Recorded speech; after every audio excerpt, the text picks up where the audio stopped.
Hey guys, how are you? It's Brad Sundberg in the studio with MJ. We're doing some a little bit of reno here. We're cleaning up the music room just a touch, changing a couple of things, adding some panels, doing a couple of things to make it sound better and maybe even look a little bit better. Who knows? But that's not why you're here. I want to talk about a week and a half, a couple weeks ago.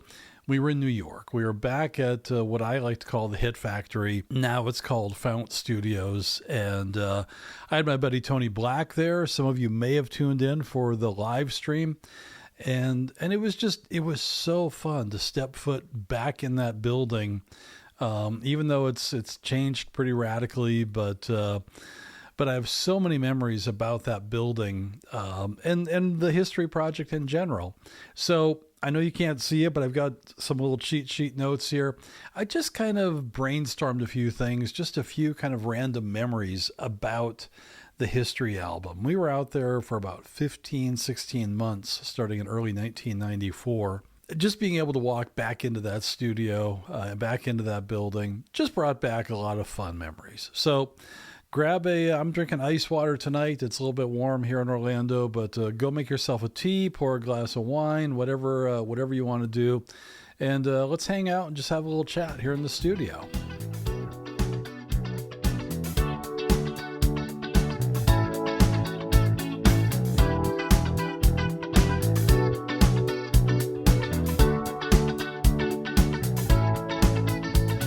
All right, so Hit Factory. If you want to go on your own deep dive, I've talked about the Hit Factory so many times because it really was one of the kind of grandfather studios of New York.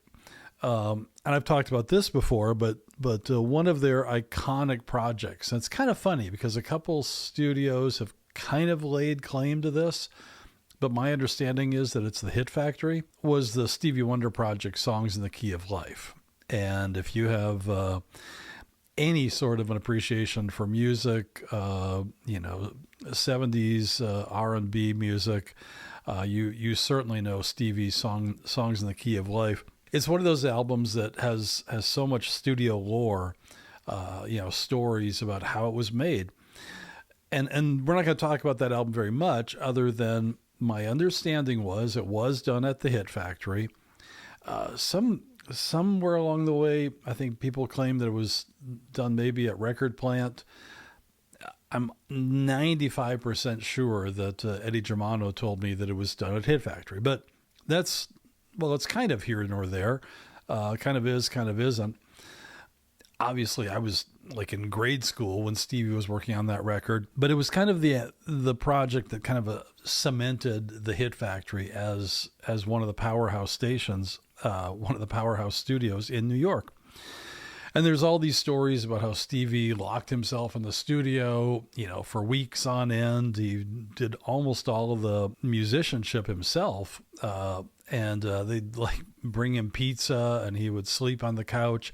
How much of that is true? I don't know. Stevie, hopefully Stevie has written about it, talked about it. But that's kind of, when I think of Hit Factory, that's kind of where it starts. And then, you've got all the Paul Simon projects and John Lennon. So going back to the Hit Factory, you're really walking into musical history, into record history. So I think, a couple weeks ago, I talked about, how we arrived there, in the winter of 94, early 94, and it was snowing.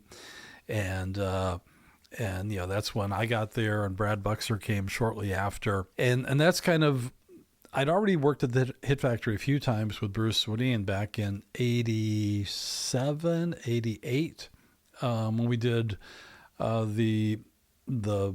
the intro version of The Way You Make Me Feel for the Grammys. So that was kind of my first venture into the Hit Factory. And then it became my home for a year, 15 months, something like that. I was in and out of the Hit Factory almost constantly. So kind of walking through those doors again, it did bring back so many memories. And I'm just, I'm going to kind of just push through a few of these. Some of them might make sense. Some of them might not. But one of the first things that I have is Sony Studios.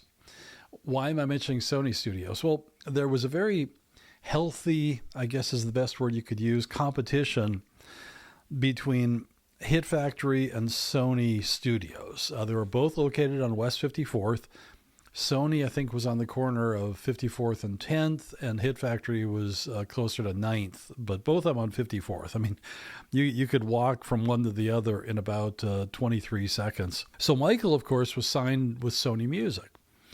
So there was some political, maybe financial, but we'll stay with political push for Michael to do some of the project at Sony.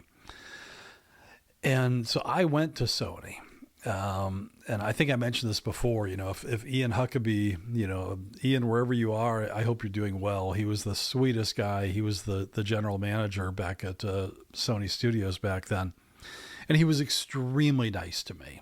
And considering how young I was and coming in, kind of making some requests / demands on behalf of Michael Jackson, Ian was just great to work with. And they renovated that, I forget what studio it was, Studio One, Studio A, whatever it was. The big room at Sony, they completely renovated it to try and, because I told them this isn't fit for Michael Jackson. It's not, this is not the caliber of studio that we work in. And they really poured some money into it. And I hope they got their money out of it, because it really is it was a beautiful, when they finished it, it was beautiful. And it did work much better. It just didn't work as good as Hit Factory. And I'm sorry if I'm stepping on any toes when I say that, but it's true. So I think we did run over to Sony a few times and, just did some overdubs.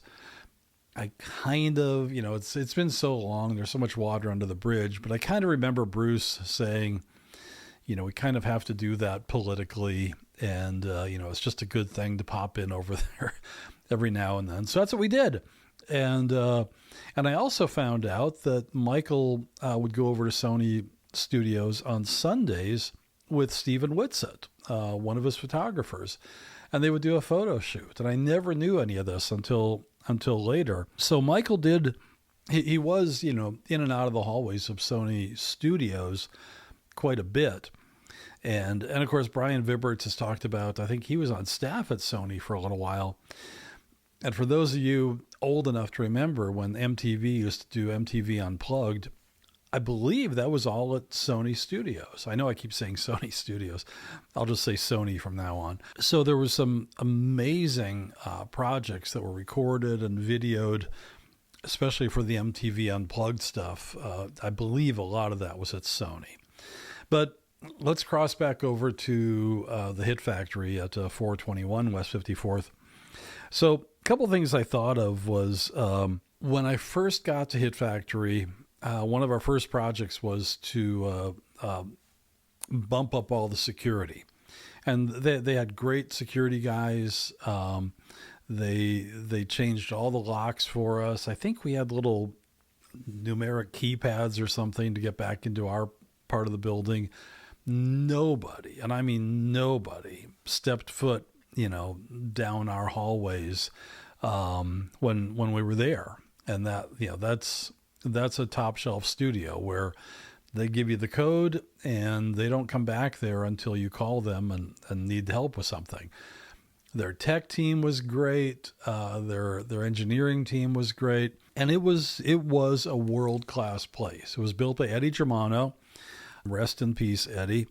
And then his son, Troy and Danielle, his sister, kind of moved into, managing the place. And my understanding is that Troy is still in New York, and he's opened up what used to be called Germano Recorders, or Germano Studios, and now I think he's actually got the Hit Factory name back. It's all very political, and I know bits and pieces of it, and I'm not going to pretend to be an expert, but the Germano family started the Hit Factory, and of course it expanded into Miami. Maybe they built one in London. I can't remember, but that's not important. We're talking about New York. So the whole vibe when you walked in there, this is mid 90s, big money, very showy, very chrome and gold and sleek and expensive. Everything was done top shelf. And so even now, to go into Fount Studios, which is kind of a shell of some of the old Hit Factory rooms, and it shows some wear and tear after, my goodness, 35 years, 33 years, whatever it is. So it's, it does have a different feel, but it's still, you still kind of feel some of that nostalgia, that magic, from the golden era of Hit Factory. One of the unique things about Hit Factory, and it's still there, is the car elevator. And you would actually drive right up to it. Michael would do this almost every day. He didn't drive, but I think Gary was his driver in New York, I think. And, they'd call ahead and this giant garage door would open and they could literally drive a 15-passenger van into that freight elevator and just lower Michael down to the basement. And that's where Michael would get out of the car. And then he'd go over and then, get on the normal elevator to get up to us. So he never had to walk down the sidewalk or anything like that. I know, you didn't tune in to listen to, stories about a car garage in New York, but it was an underground parking garage under the Hit Factory. And to the best of my knowledge, it's still there. And there were two things that were kind of notable down there. One of them was the Germano car collection. I believe Eddie and Troy really liked cars, and they had a beautiful collection of exotic cars that they would keep down in the basement, just to be protected and, pull them out, to drive out to Long Island or go on a day trip or something. So it was always fun to go down there and get a peek at some of their cars. And then they also built us a tape vault. That's where we kept all of Michael Jackson's tapes. And the sheer scale of how many tapes we brought from LA on top of all the tapes that we generated while we were in New York for a year. Maddie and I have actually found some footage that I shot, and it's hundreds and thousands of tapes. And all these had to be protected. You can't just leave them in the studio. You can't leave them, stacked up in the hallway somewhere. So the Germanos built us this custom tape vault down in the garage where they parked all their exotic cars, and only members of our team had access to the tape vault. So it was little touches like that there's something about, New York studios and LA studios, but just different. But in that era where just that absolute white glove, what more can we do treatment, the Germanos, in my opinion, were kind of second to none. They really, really did a great job. For a while, they had a studio manager, and I haven't looked him up in years and years. I don't know if he's passed away or not, but his name was Barry, and I'm going to mispronounce the last name. It was like Beyond Bongiovi. Barry Bongiovi or something like that. And I know I'm mispronouncing the name, and if you hear it, you're probably putting two and two together. His nephew was a guy that you've probably heard of by the name of John Bon Jovi. And Barry had just such a rich history in the New York music scene. And he really came from disco. And I grew up on disco. I've got more disco records in this room than I have common sense. And people bash on disco. Not me, man. I think some of those recordings are what those producers and engineers were doing in the late 70s, especially that whole New York sound. I love it. I think it's great. And Barry, I think, was right in the middle of it. I think he recorded some stuff with Gloria Gaynor, and I will listen to Gloria Gaynor all day long. I love that stuff. So I got to hang out with Barry a little bit. Really nice guy. But that's where these guys came from. This is the kind of that top of the heap New York making just amazing records era.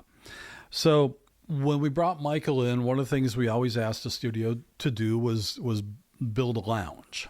And, normally there's always like an artist lounge, and in some studios it was like a shared lounge. Well, that's not going to work with Michael.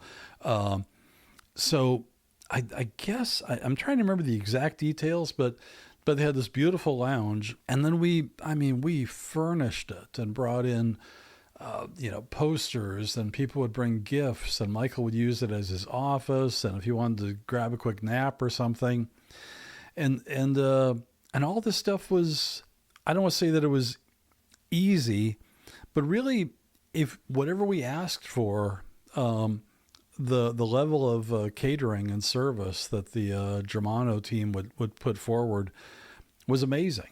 And you get a little bit spoiled, but they knew how to take care of an artist, and they knew how to, for the MJ team, you have to try to understand when I talk about the team, there were, depending on how you do the math, there were about 12 of us that came from LA to work on this project in New York.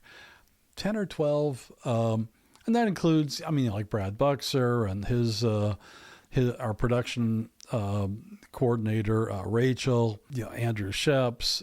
It was, and we were all pretty young. It was just a kind of a cool, fun team that kind of transplanted from, me, Matt, Craig, obviously Bruce, so we're kind of moving into New York, and they did a good job of taking care of all of us. Andrew Sheps, I remember he went there with his wife, and I think he had one child. I can't remember if both their kids were born yet, but he really wanted his family to be with him. And so the Germanos actually, I think they got him an apartment. I think the Hit Factory owned some apartments, and Andrew moved into one of those. I thought about it, because my wife and girls would come visit every now and then, but staying in the hotel was okay. It worked out okay for us.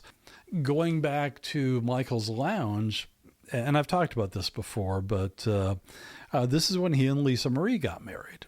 And, there's all the stories about they went down and forgive me, they got married in Central America, I believe. I forgive me, you guys are all clowning on me, but what else is new? I can't remember exactly where they got married. And then it was a big secret. They actually did a pretty good job of keeping it secret. And Lisa she was in the studio with us quite a bit, not a lot, but she was kind of a common sight. And the two of them would sit in the back of the room. Here's Elvis Presley's daughter. And you would think that someone like that might, chime in every now and then. Hey, have you thought about putting a guitar part here, or maybe have Michael double a vocal there? Nothing. She was there to support Michael and love Michael.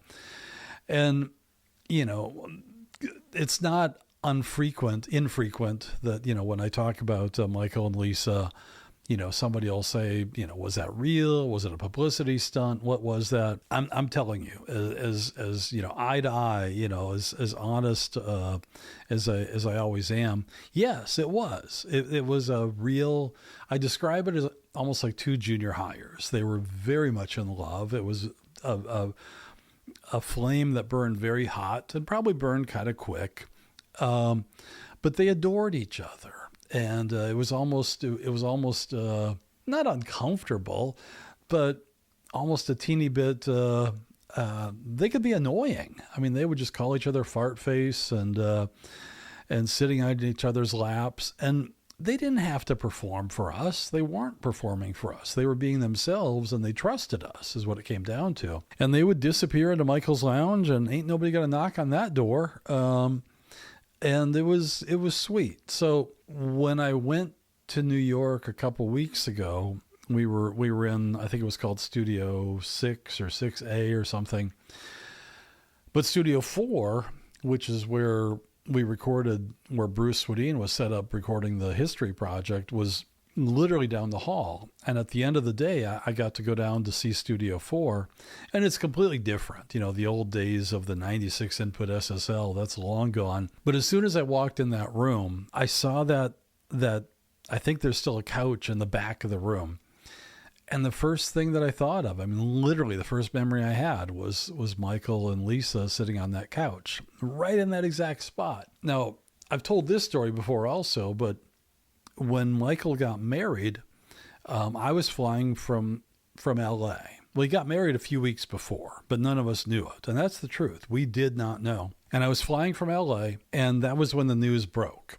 And it was in, I still remember, I was flying American Airlines, and I think when you got on, you got a copy of USA Today.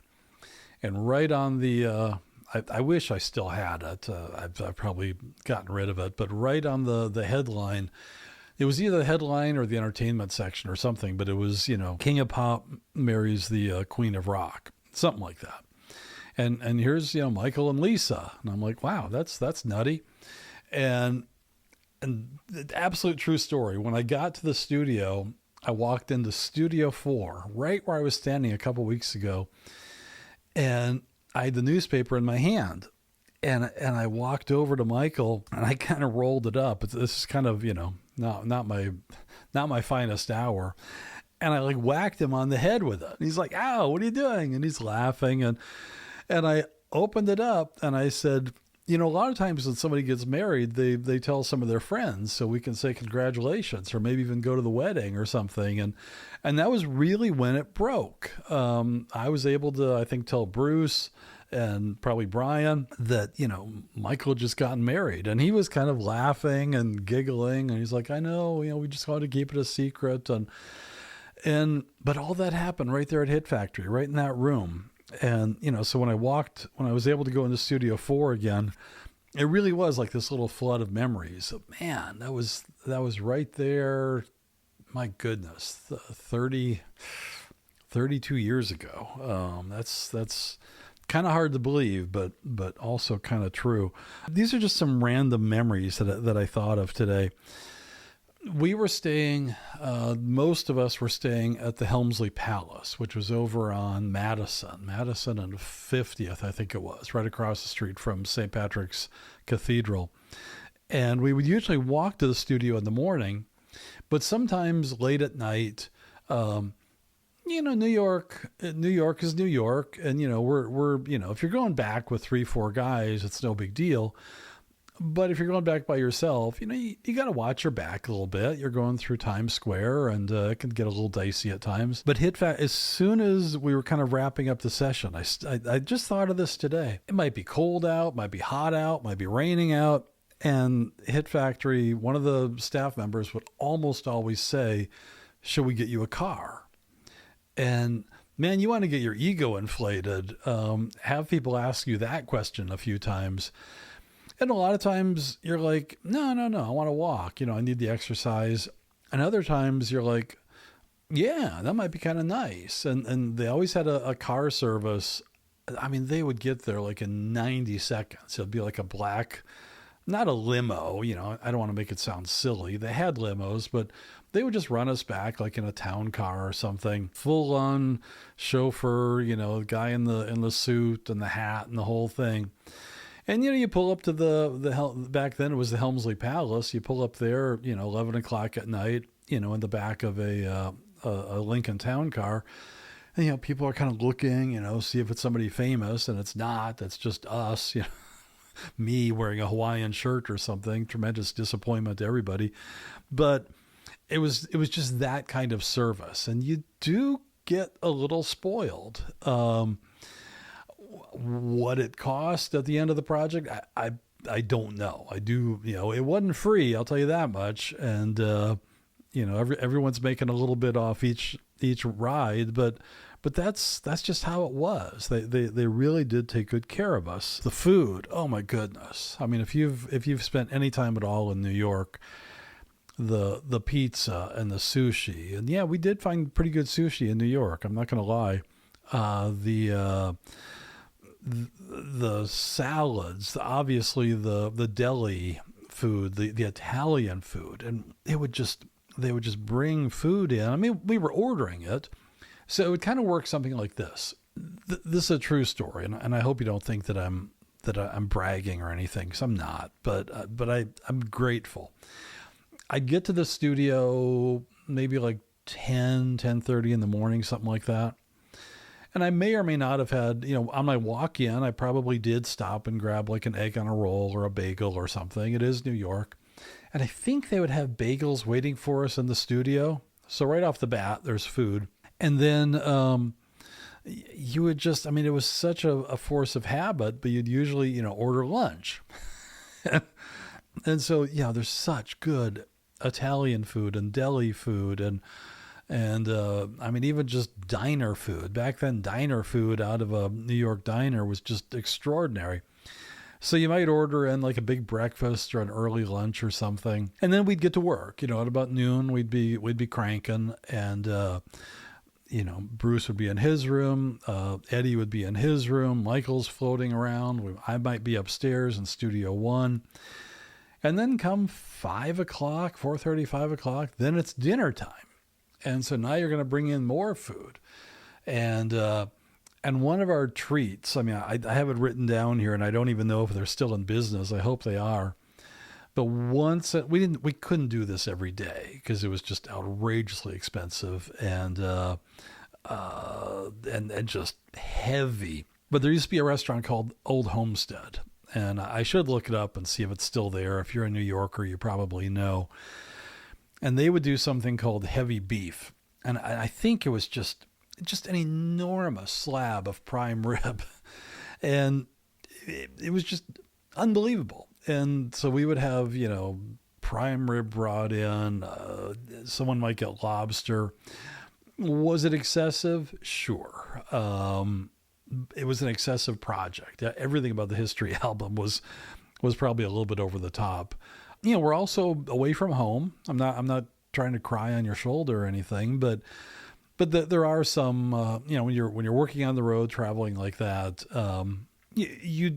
food becomes such an important thing, and you look forward to a nice dinner. And it was a time when we could just kind of stop the music and just kind of sit together in a room and enjoy a dinner together. And that goes a long way. Because then you're going to keep pushing until 9, 10, 12, 2 in the morning. That's just how the day was. Food became such an important part of the studio life. And in New York, my goodness, everything from pizza to Old Homestead. I don't remember too many bad meals. I'll just let it go at that. The other thing is Michael was very generous. And we would, every week, I can't remember what day it was. Maybe it was on Fridays, whatever day it was. We all had what's called a per diem. So the guys that were from LA, we were making an hourly rate, and they paid for our hotel and everything. And then we would get what's called a per diem. And I don't remember, and if I make up a number, I'm probably going to be way off. But it was a substantial per diem. I'm gonna say like $100 or $125 a day. That I might be off a little bit. And it was cash. So every week, this FedEx envelope would arrive from Michael's office, and I think it would go to Rachel. I think, and then she would dole out cash to everybody. But it was kind of like our food money. When you're traveling, you get a per diem. But in our case, we were ordering, sometimes ordering room service at the hotel or being fed at the studio. So the per diem was basically just spending money or just, throw it in the bank. But it was great. Man, we loved when that FedEx envelope would show up. Nobody was late that day, I'll tell you that much. A couple other memories that just jumped out at me. Bruce Swedien had definitely cracked the endorsement nut. And good for him. Why not? He deserves it. So we had guests like Noel Lee would stop by from Monster Cable, and anything we wanted, any Monster Cable you can imagine, we would get boxes of it. Beautiful cables. Bruce, he used to like blue and yellow patch cables because he's Swedish. And I don't have them right in front of me. But to this day, if you come to one of my events, I never talk about it, but I always have a pair of blue and yellow cables that I use to coming from one of my Focusrites into the mixer, and it's not something I need to talk about, but it's a little nod to Bruce because I'm Swedish, Bruce is Swedish, and those blue and yellow cables, I can still see them. And you never used like two blues next to each other. You did blue and yellow, blue and yellow, blue and yellow. And there was another company called, and I'm probably going to mispronounce it, it's a Norwegian company called Elektrokompaniet, I think it is. Beautiful amplifiers. And I'm still friends with Trond in Norway. I think he was kind of their rep or something, and Bruce would have these massive Elektrokompaniet Norwegian amplifiers, and that's what he used to mix the record, and that's what I used to break my back and haul those things all over the country. They're just stupid heavy. B&K microphones. He got to be friends with them, and man, they were just flooding us with microphones. And then there was a Swedish company called, I think it's called Milab, and same thing. They had a really nice microphone, and they're Swedish, so they're kind of using the Scandinavian thing. And they were good mics, nothing wrong with them. But if you can get a microphone like that in front of Bruce Swedin, and he's going to put it in front of Michael Jackson, man, that's a pretty good calling card for your microphone.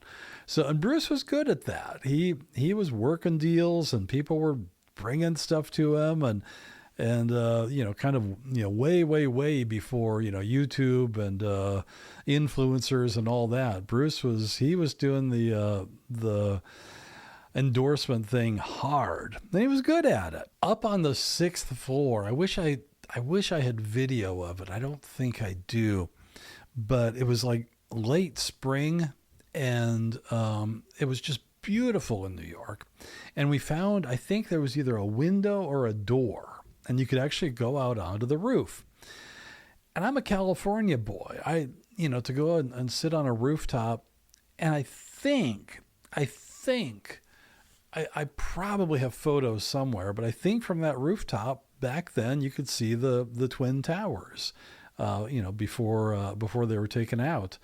And I don't know if I had a desk up there, but I had a table up there, and I had a phone out there.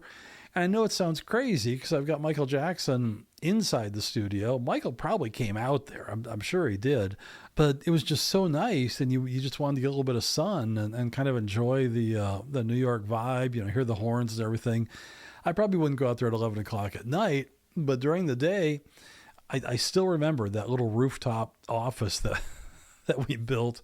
I don't think we had any serious meetings out there, but it was just a great place to grab a phone call or work on your computer or something. We all had Macintosh computers. Back then, it was the Mac Plus or whatever it was. And we'd haul, those of you that have no memory of this kind of stuff, you have no idea what it used to be like. Now, I'm recording this podcast on a little MacBook Pro, but back then, the computer was like this big, and you'd have to have a bag like the size of a giant backpack to haul it around. And I would take my computer back and forth to the hotel sometimes, or I'd take it up onto the roof, and I can't remember, Mac Plus, whatever it was, doesn't matter. So, but again, you walk in those doors, and all these memories kind of come flooding back a little bit. We usually had weekends off, and on Saturdays and or Sundays, I would love to explore New York. And a lot of the guys, not putting anybody down, but they would just kind of sleep in. Not me, man. I did sleep in, but I was gone. I would have a Subway. Again, you're going to laugh, but back then there were tokens. I think I still have one of my Subway tokens downstairs on a keychain or something, and I'd have just a mitt full of tokens. And I loved going to Coney Island. I'd get up early, and I would go out to Coney Island and have breakfast, just, enjoy the vibe, the rides. I'm a Disney guy. I grew up at the Santa Cruz Beach Boardwalk, and so I love amusement parks. And a New York amusement park, Coney Island's a little bit different than Disneyland. But, man, it was fun. And to go out to Coney Island, have a cup of coffee, egg on a roll or something. I couldn't think of a better way to start a Saturday. So other little memories, The Lion King. Believe it or not, The Lion King opened in 1994. You can look up the exact date. And this was when Disney had really kind of not taken over, but they were a big part of Times Square. There was the Disney store, and they had Times Square was becoming very family friendly, and there was just a lot of like Disney stuff. And I'm a Disney guy, and I got my Tomorrowland shirt on. And I remember going to, I think I went all by myself, which is kind of sad, but I went to one of the opening shows of The Lion King, the movie, not the Broadway show, but the actual movie. And it was in Radio City Music Hall. And I bought a ticket and I went there, I think all by myself. It was like a matinee or something. And Disney actually put on like this whole little show. They had, I don't know, Lion King dancers or something, you know, and in the kind of in the aisles, and then the movie started, and it was amazing. I mean, it was such a beautiful. This was kind of whatever you want to call it, the Eisner days of, the rebirth of Disney, when they really started doing some beautiful filmmaking. But I got to see The Lion King at Radio City Music Hall, which I believe is the biggest indoor theater in the U.S., if not the world. I think it seats 6,000 or 6,500 or something like that. And do a deep dive on Radio City Music Hall. That's really interesting. They almost shut down in the 70s, and it was the Rockettes that really kept them alive. And it's a fascinating place. If you ever go to New York, go check out Radio City Music Hall and do your own little deep dive, because they've been through it. But that's where I saw The Lion King. Rolling Stones were doing their Voodoo Lounge tour that year. And once again, Hit Factory came through. It was either Hit Factory or Sony. One of the two of them offered some of us tickets to go see the Rolling Stones. They were old then, and they're still touring 32 years later. Rest in peace, Charlie Watts. But Mick and the gang, they were out there doing their Voodoo Lounge tour. And I still remember, I think we were like 7th row or 9th row. I mean, we were close. The funny thing was, it's a New York show. It's an industry show. It's just a lot of wealthy New Yorkers and suits and all that. And Michael didn't go, by the way, but a few of us from the studio went, and it was the funniest thing, because we're like 7th row from the stage. I mean, Mick is right there.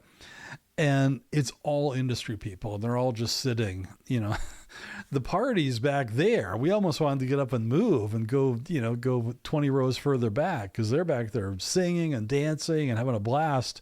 And the industry people are just kind of sitting and watching. I'm exaggerating a little bit, but it was noticeable. I almost think Mick noticed it also, because it's like his whole front section is just dead, because it's kind of the cool, wealthy New Yorkers and the industry people. But whatever, kind of funny little memories. Hit Factory took me to a Rangers hockey game. Just fun. Yeah, the Germanos were, and probably continue. Troy probably continues to live a very cool, almost magazine, Instagram-esque New York life. Does that make sense? And that's okay. I mean, they were making a lot of money. They were charging a lot of money, and they were treating their clients really well. And I still remember going to that hockey game with Troy. So, Troy, if you ever see this, thank you again. I really did enjoy that. One night, this was so weird. I wish I could remember the exact details of it. But there was one night when Bruce and B Swedin, we just lost B a few weeks ago, said to me, and we were friends outside of the studio. We got to be very close with the Swedins, and they said, "Braddy Daddy, we're gonna have dinner at Sony tonight." And I'm like, "What?" And they said, "Yeah, we're gonna go to the Sony building, and they've invited us for dinner." And if you know New York, back in the mid-90s, Sony bought, I think it was the AT&T building. I think it was that one that has kind of that open round top. I'm pretty sure that's what it was. And I think we had to like get dressed up. And most of the time in the studio, I'm wearing jeans and a t-shirt. And I don't know if I had to like buy a pair of khakis or something. You know, they're like, Bruce is like, you can't wear jeans or something. And so we went to this dinner, just the three of us. You get to I don't know, a driver drove us there, and you get out. And I want to say it was like a weeknight, which was kind of weird. It's like a Tuesday night. And we took the elevator up to the very top, and there's the Sony restaurant, club, whatever it was. And I don't think it was open to the public. You know, it was kind of like by invite only or something. And I could be totally wrong, but I think we were the only three people there. There was nobody there. I don't think they stayed open just for us. I just don't really think that it was the cool place to be on a Tuesday night. I don't know how or why it happened. I know the food was good. You know, had a steak and it was good. And I wasn't really a wine drinker back then. None of this has any relevance at all. It's just memories. But I know they asked us if we wanted wine. Bruce and I didn't really drink wine. And so I think he was drinking Norwegian beer and I was drinking Heineken or something.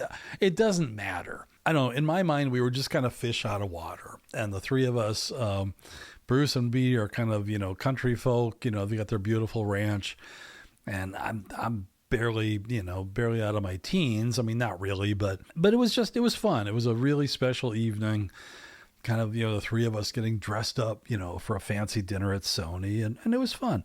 When Deb would fly out back then we had two daughters, Amanda and Hannah, and they would fly out. Michael was really generous and took really good care of us. So if I was going to be in New York for 2.5 weeks, from time to time, Deb and the girls would just jump on a plane and come out. I mean, I'm already in a hotel room, so that's easy. We wanted to, when they were out, we would kind of want to do fun things with the girls. Again, this may or may not make any sense to you, but in New Jersey, there was a place called Six Flags over New Jersey. I told you, we're Disney people, we're theme park people. And we were going to go to Six Flags. To buy a one-day ticket or buy an annual pass was basically the same price. So, or I don't know if it's an annual pass or a season pass, maybe it was. So we bought Six Flags season passes. And we may have gone there 3 times. But it was just kind of a wacky, the guys in the studio just couldn't believe that I would buy a season pass to a New Jersey theme park, but it was fun. So we'd bolt out there when Deb and the girls were out, just very occasionally. But for a few months there, we were season pass holders to Six Flags New Jersey. Walking back in that studio, I mean, there's so many memories, and I got to watch the time here. My goodness, I'm rambling on way too long. I think the last thing I'll tell you is something that happened on the top floor. We did a recording called Little Susie, and it's I don't want to say it's one of my favorite Michael Jackson recordings, but it's such an iconic Michael Jackson recording. And there was so much work that went into that song. The intro, you can check me on this, but I think the intro lasts 2 minutes and 9 seconds or something like that before Michael, you know, makes a sound. And the amount of work that went into recording the little girl, the footsteps, the humming, the music box, the clocks, all of that this was not a couple hours, you know, with a computer. This was days and days and days of microphones and setting up, just kind of coming up with, we bought a music box and we tore it apart and we sampled each one of the tines. And then Brad Buxer played the opening melody. And then the little girl came in and I recorded her singing and we recorded the footsteps and the whole thing. And all that was done at Hit Factory. I mean, up on the top floor. And so I know I'm repeating myself, but when I walk through those doors, I can still feel all that. I can still remember where I was, and maybe not what I ate, for lunch, but it's just this wave of memories. So what's the point of all that? I'm grateful. I was telling somebody a couple days ago that, we've got a busy year coming up. We were just in New York. We're going to be in Bucharest in mid-April. We're going to be back in London in mid-May. And I'm grateful when I walk in the Hit Factory, when I walk into a studio in London or Bucharest and I meet new people. I'm really humbled that I'm able to do this, and the fact that if you're still sticking with this podcast, that you're still listening, that's amazing.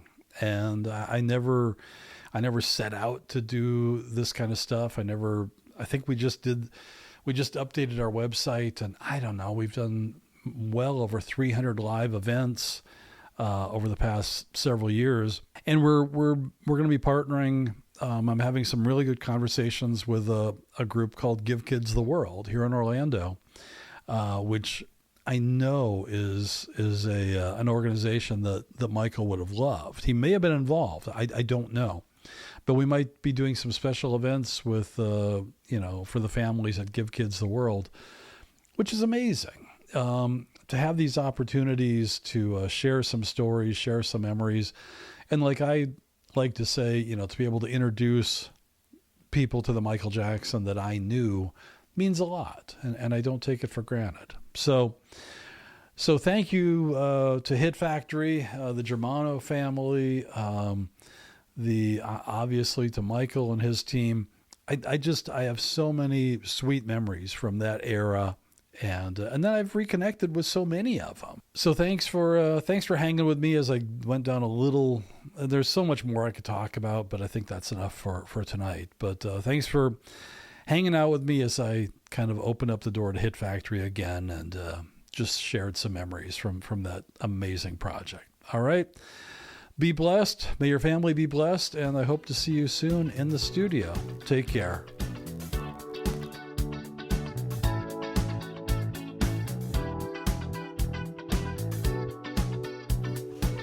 In the Studio, the podcast is produced by Maddie Sundberg.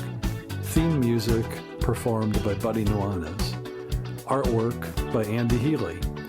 Studio electronics provided by Golden Age Project, and studio acoustics provided by Acoustic Sciences Corporation.